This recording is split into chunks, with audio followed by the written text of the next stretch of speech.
मेरे अंतिम शब्द। बुद्ध। आप मानो न मानो, मैं बुद्ध बोल रहा हूं। मुझे अच्छी तरह याद है, मेरी तबीयत बुरी तरह बिगड़ गई थी।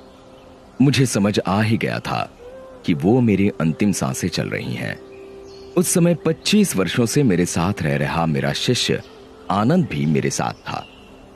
निश्चित ही मेरी ये हालत देख वो बहुत दुखी हो गया था।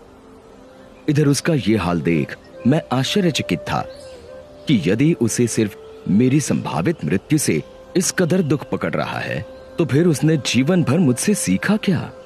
मेरे साथ 25 वर्ष रहने वाले शिष्य तक का यदि दुख से छुटकारा नहीं हुआ है, तो फिर बाकियों ने मुझसे क्या ग्रहण किया होगा? और मजा ये कि अभी मैं इस आश्चर्य से बाहर आया भी नहीं था कि आनंद ने मुझे दूसरे आश्चर्य में डाल दिया।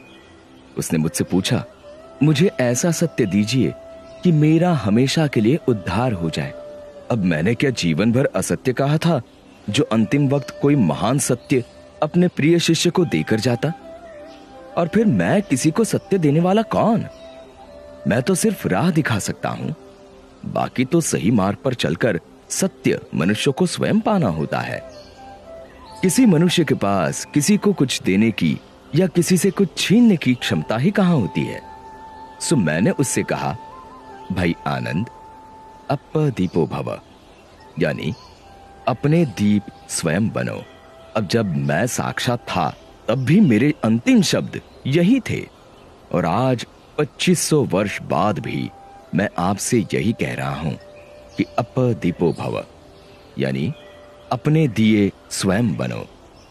और सच कहूं तो ये मेरे मुख से निकले तमाम शब्दों और व्यवहारों का सार है।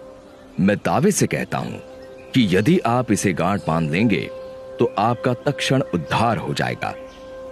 मुझे राह दिखानी थी तो दिखाकर चला गया। अब उस राह पर चलकर अपना सत्य आपको पाना है। इसमें मैं कुछ और नहीं कर सकता। सोचो ये कि जब मैं साक्षात था तब कुछ नहीं कर सकता था, तो अब मेरी मूर्तियां या मेरे जैसे वस्त्र पहनना क्या कर लेगा? सो इन सब नौटंकियों से छूटो और स्वयं को भ्रम में डालने से बचो। सीधे सीधे मेरे बताए मार्ग पर चलकर अपने जीवन का सत्य खोजने में लग जाओ।